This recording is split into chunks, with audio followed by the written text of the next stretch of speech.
guess to give us a different perspective and to also allude to perhaps what some of the conversations might be happening at government level. We have with us tonight the Minister, which is just wonderful. We do make him very welcome. If you could please welcome to the stage now for his presentation, Minister Springborg.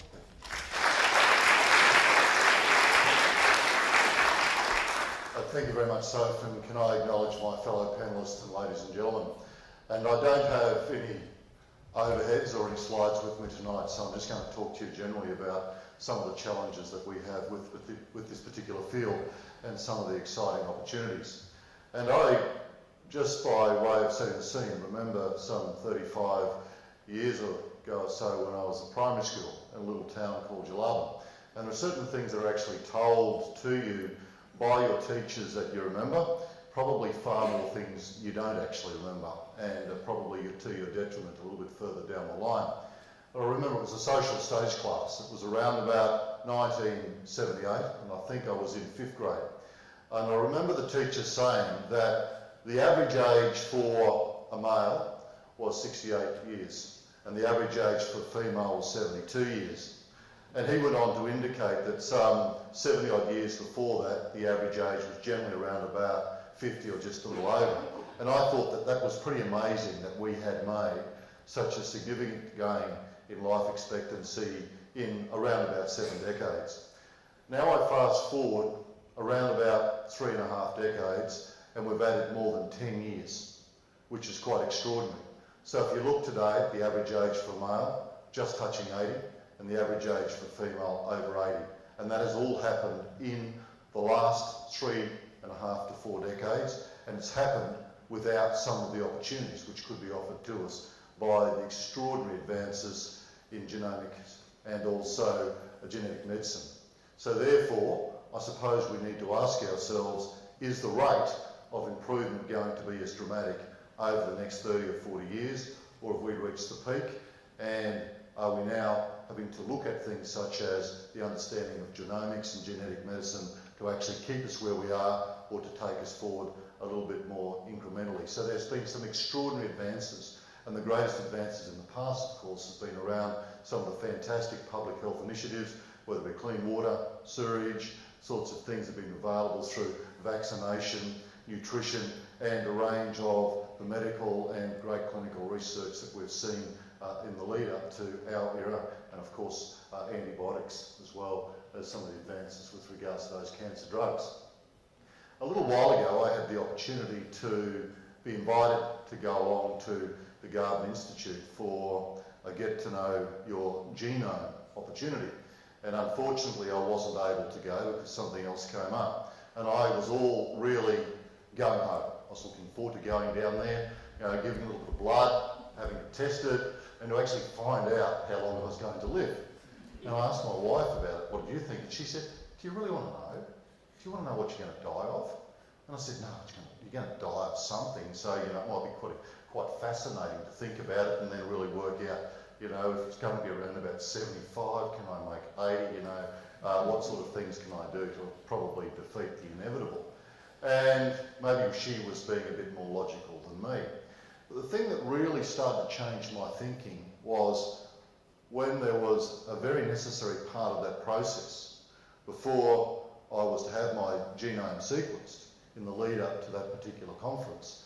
There was a requirement for me to go and talk to a geneticist. And the first thing he basically said to me, how's your insurance? Do your children have their insurances up to date? Do they have income protection? And I started to really think about this. And I thought, well, I think I'm relatively healthy. My wife's relatively healthy. He basically sat down there and he asked me about my particular heritage. And many of my colleagues, particularly in opposition, do that as well. But asked me about my heritage on my wife's side, what was her situation, and basically indicated there really shouldn't be any problems because you don't seem to have any sort of standout heritable diseases. But in hindsight, I wasn't prepared to take the risk because my children were going to be in some sort of never land if something did actually come back and they were asked if they were aware of anything which may have actually compromised their access to insurance. So I didn't do it. And prior to that particular time, I'd already started the process of Health Minister in asking my department to look at the sort of framework that we need to encourage the development of genomics and personalised medicine in the future, because we don't have that framework. And I think that was pointed out here tonight. And logically, it would be far better to do it at a national level, but I'm not necessarily sure we're going to be able to get there.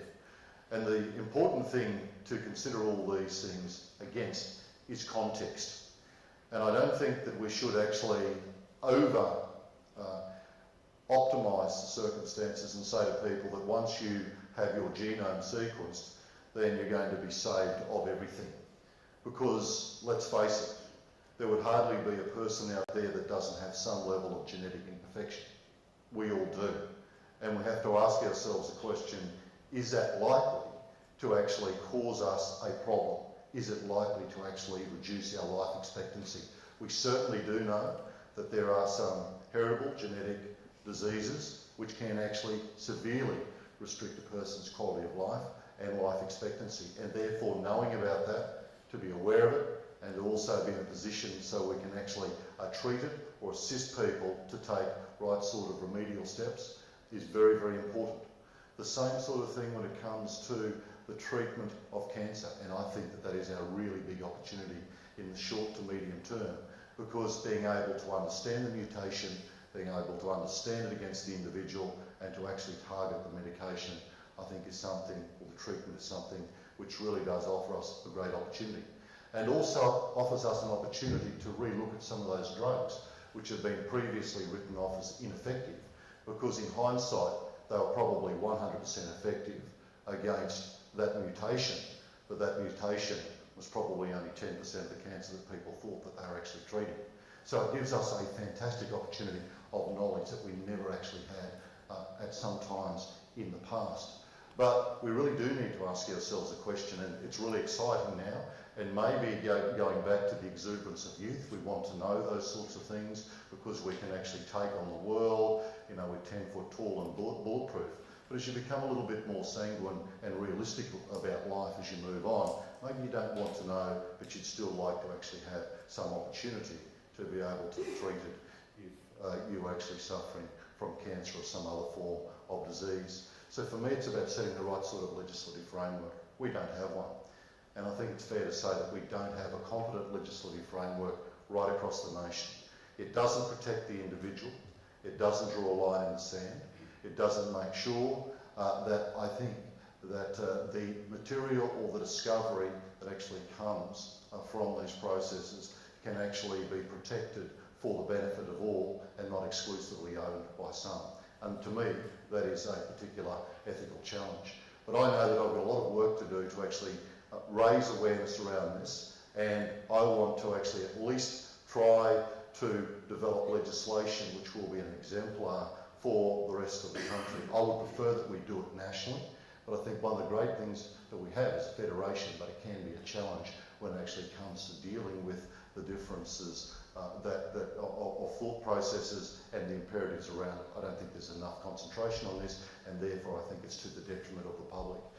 For the population to have confidence in that and what we're going to do, you need to actually know the ethical issues have been properly addressed, that your rights are protected, that you're not going to be compromised if you require health insurance, and then the more important thing is that your family and the people that you actually care for are not going to be compromised as well, and that your privacy and the information has been properly protected, and the ethical issues have been properly addressed by what is good legislation which actually is set in stone and is credible. So for me, that's the challenge that I actually have. That's the challenge that I've set in my department, but we will never step away from trying to get nationally consistent approaches to this, but I'm not necessarily sure it's going to happen in the short term. So Sophie, thank you very much for the opportunity.